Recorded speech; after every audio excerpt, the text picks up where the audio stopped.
Okay, so I thought we'd do a quick video here of a verse in the King James Bible. The verse that we're going to be looking at is Job chapter 26, verse 5. Dead things are formed from under the waters, and the inhabitants thereof. Now the verse is kind of like an enigma. It just stands there on its own. And you start to wondering, well, what does that mean? How are dead things,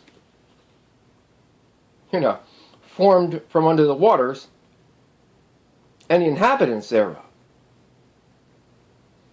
And I think from there, the only place that you can really start looking is you have to start looking at things you probably wouldn't normally look at, like UFOs and aliens.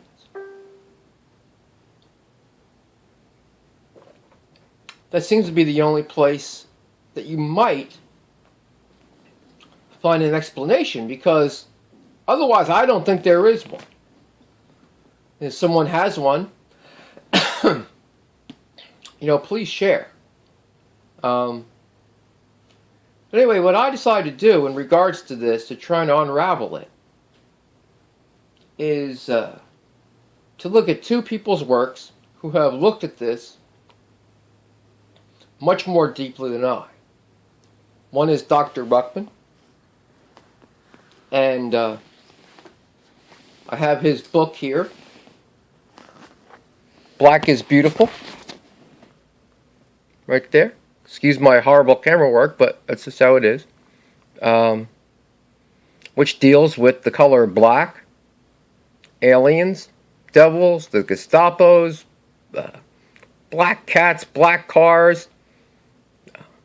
Anything you want to find in there about the supernatural, it's probably in there.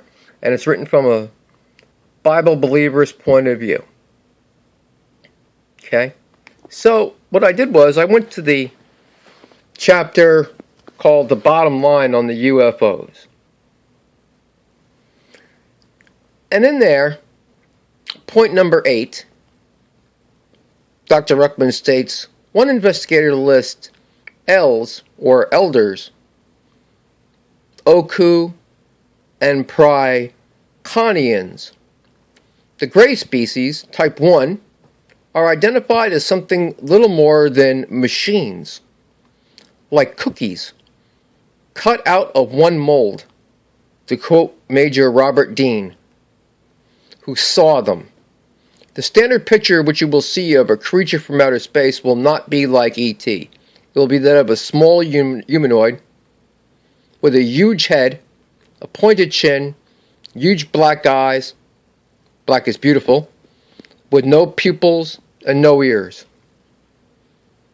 This is also very similar to a creature called Aiwass, who was seen and drawn by the 20th century occultist Satanist, really, Aleister Crowley, back around 1903 or 4, I believe, is what it was. Anyway, that's a little bit of a different story.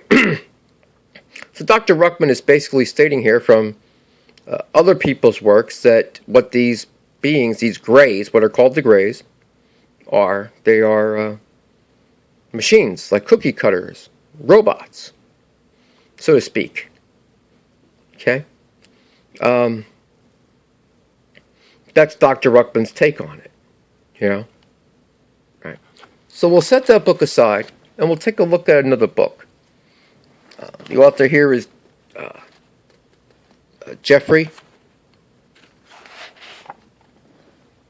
Mardis, and he wrote this book here called Aliens, Angels, and Outer Space, a biblical investigation into life beyond Earth, based on the best-selling book of all time, the King James Bible. And I really like this book, and Brother Jeff did a real good job on it. Now, in the back of his book,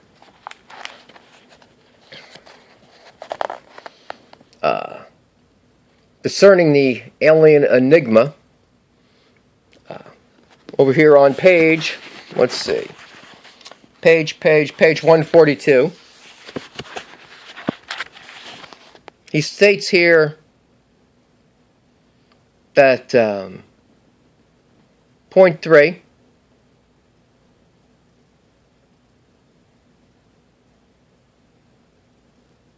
well, let's start with point 2. Aliens are also not the direct results of demonic manifestation, since unclean spirits cannot materialize in a physical form. Aliens are a hybridized form of life and are not part of any of the 5 classes of life created by God. Fallen angels are somehow involved. The wisdom of man may somehow be involved. Aliens probably originate on Earth, most likely from underground, which is also Dr. Ruckman's point. The motivation behind the existence and or creation of alien life is satanic. Alien bodies quite possibly provide hosts for devils to inhabit.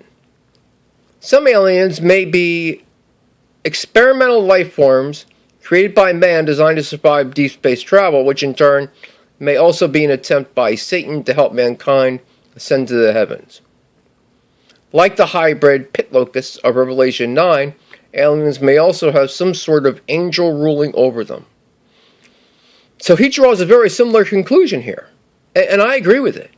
Not that I'm anybody who's going to disagree. I mean, I haven't read as deeply as Brother Jeff has, or obviously as Dr. Ruckman has.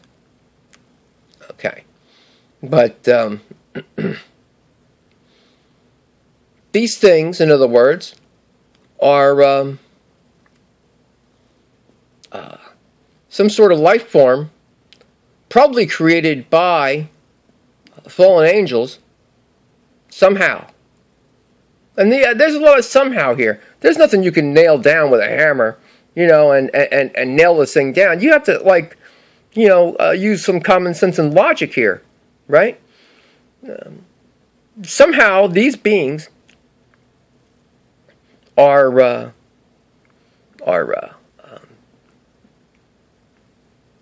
involved somehow with the fallen angels. Somehow or other, the fallen angels have made these bodies. They're sort of like a clone, right? Like an empty vessel, so to speak.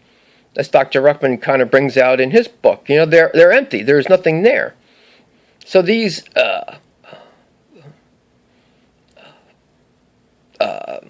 devils, so to speak, they get involved in these things, into these things. They have a body prepared for them. And they hop in there and do what they do. They use these bodies. I know that sounds horrible, but that's what's probably going on. So now we can take that little bit of info and look back at the Bible verse. Job 26:5. Dead things are formed from under the waters, and the inhabitants thereof.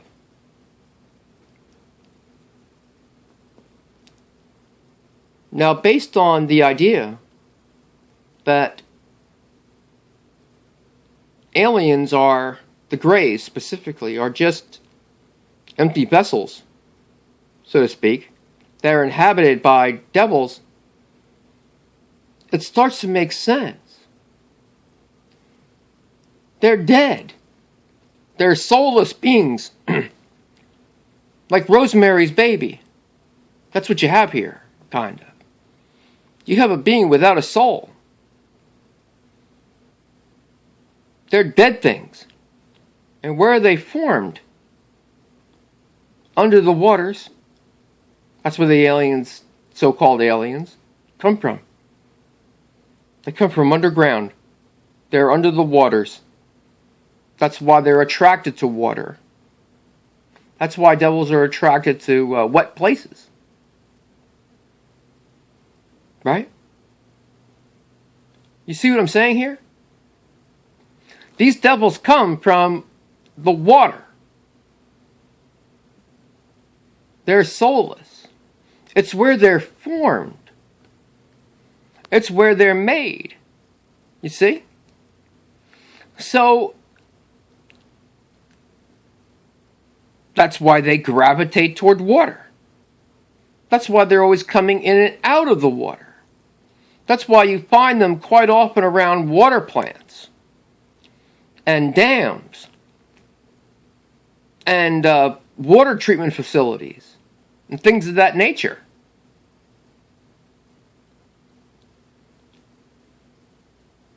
So, again, I'm not saying this is a definite thing here, but I'm using two authors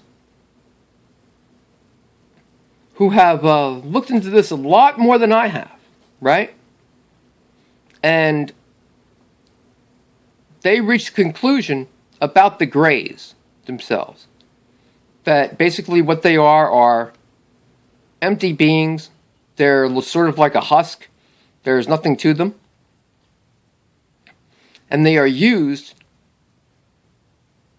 by these devils as a host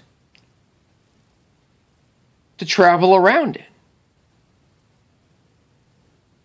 And from there, then they can go out and do all the crazy sorts of stuff that the Greys are known to do to people. Mostly sexual stuff. Mostly sacrificing stuff. Eating people. Eating animals.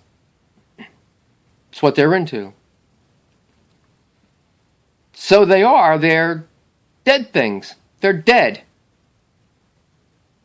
And where are they formed? Under the waters. And the inhabitants thereof. That's where they live. That's where they inhabit. They're dead things. They're formed under the waters. And that's where they inhabit.